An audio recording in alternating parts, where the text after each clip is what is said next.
Of all the groups who need a boost right now, it's small business.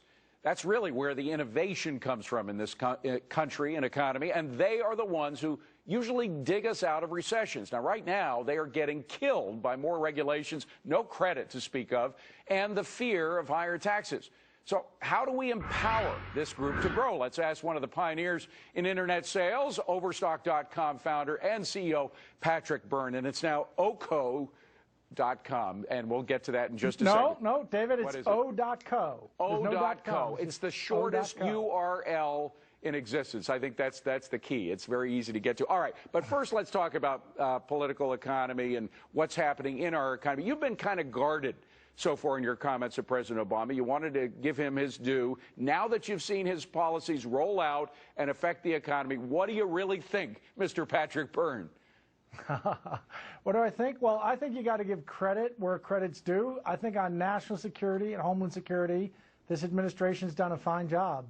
Don't you? I mean, they got the penny We're talking bond, about the economy, Patrick. We're talking about small businesses that are getting squeezed to death, in my mind anyway. What about yours? Yeah, small businesses are getting squeezed. The financial system is in shambles, and I do see what's gone on in the last couple of years as dithering. I think that it's going to look, people are going to look back historically and be amazed that we spent the last, well, that we led this far and have not taken the steps that we need to take. We're at the edge of a catastrophe. It's amazing to me that in the last 10 days, these economic numbers come out and people are saying, oh, we're disappointed. If they're disappointed, it means it means they bought into the lie that there was a recovery. There was no recovery. We just have been reflating a bubble and reflating and reflating. All we've got out of it this time is a baggie, and now that's starting to collapse. Everyone should be prepared for something very significant. I hate to be Debbie Downer, but so I think that. Well, wait a minute. Before you go any further, what are you talking about when you say be prepared for something? Great Depression number 2. Great Depression number 2. You think it's going to be worse than any recession that we've had since the Great Depression? Yes, and remember that we used to call World War I, used to be called the Great War until we knew enough to number them. Then you got World War I, World War II. We call the Great Depression the Great Depression. Maybe in a few decades, they're going to be talking about Great Depression number 1 and number 2. There's something horrible about to explode. I can't believe people don't get the joke that they even bought into this recovery. Yeah. Now, well, I agree with you in terms of buying into the recovery. I never did. I've seen these economic policies fail everywhere in the world that they have been tried, so I didn't expect them to work at all. I knew they'd have the opposite. But what makes you think we're going to go into something worse than the Great Depression? Well, because with everything, we've been pumping so much liquidity into the system and managed to get it up to 1% or 2%. And, you know, at this point in a recession, if it were a healthy recession, even without that, we would have been seeing much better gains. It's been very lackluster, and even that's with having taken huge doses of drugs to even get us to feel this well, and it looks like they're running out. Now, they're talking about QE3, and I don't know if there can be, you know, the middle class is going to, either they're going to riot when Q3 gets announced, or they're going to riot when they see the effects, you know, down the road. But it's essentially wiping out the American dollar. Well, do you think you're going to die? Do you think your company, O.co, is going to die as a result of this?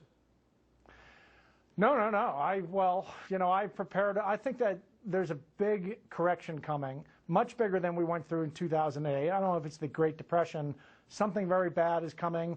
And we're prepared. I mean, we are the saving. O.co is the savings engine. It's for the people who want to save money. And what we're carrying more and more is just those products that people can save money on.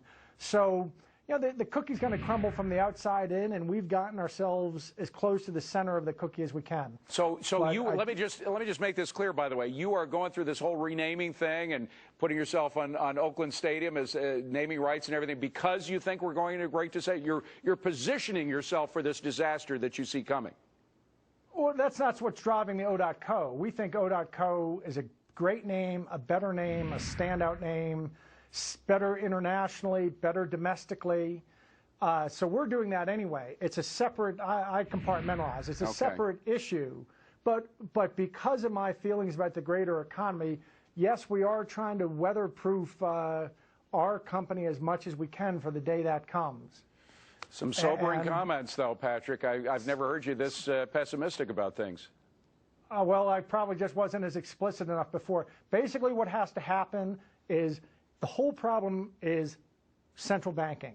Yeah. Fractional reserve banking, central banking, as long as we have those, we're going to have this. That's the big mistake. Everything since then is just rearranging deck chairs in the Titanic. By the way, it sounds like you're putting your vote towards Ron Paul. Is that true? Oh, yeah, absolutely. Ron Paul, no question. Absolutely, no question. All right.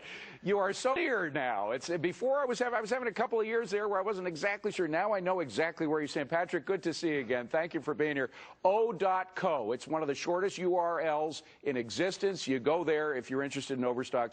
Good to see you, Patrick. Thank you. Coming up on deck, Sarah Palin's surprise take on pulling out of Afghanistan. Did you hear what